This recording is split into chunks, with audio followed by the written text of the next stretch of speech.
for Friday. Now we're going to be reading Snowbert.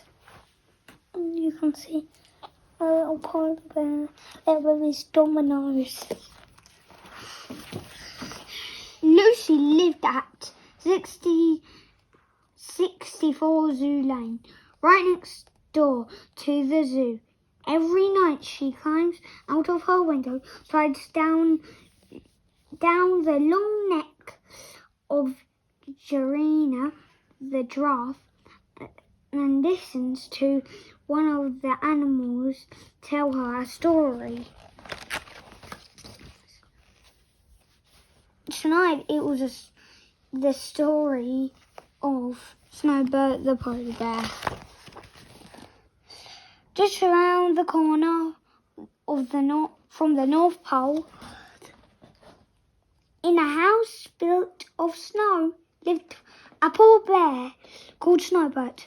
The North Pole was a lonely place, and Snowbert didn't have any friends.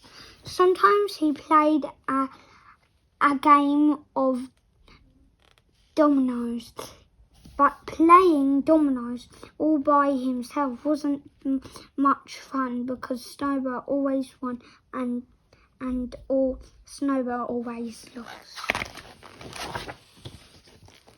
Snowbert was also a sculptor. He made wonderful snow sculptures which glistened in the winter sun. Snowbert was very proud of his snow sculptures. Only sometimes he wished he had a friend to show them to.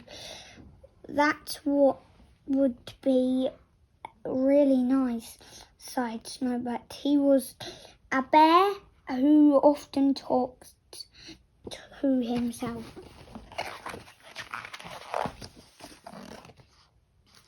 Then one morning, Snowbert was catching fish at the hole in the ice cap, when suddenly a seal plopped up from the water. "I'm Sydney," said the seal. "My name is Snowbert," said Snowbert. And then he asked, "Will you be my friend?" He'd always wanted a friend, and Sydney said yes. From that day on, Snowbert and Sydney met every morning at the ice hole. They played dominoes for hours and hours. Sometimes Snowbert won and sometimes Sydney won, but they always had fun together. Snowbert took Sydney to see snow sculptures. Sydney made a sculpture too, a statue of Snowbert. "I haven't got a big tummy like that," said Snowbert. "Oh, yes, you have," said Sydney, who liked to tease Snowbert. Snowbert was very happy now that he had a friend. He didn't need to talk to himself anymore. Snowbert said and Sydney promised each other they would always be friends, always and forever. But then one cold and frosty morning, the hole and in the ice was gone. It was frozen. Snowbert called out for his friend, "Sydney! Sydney! Sydney!"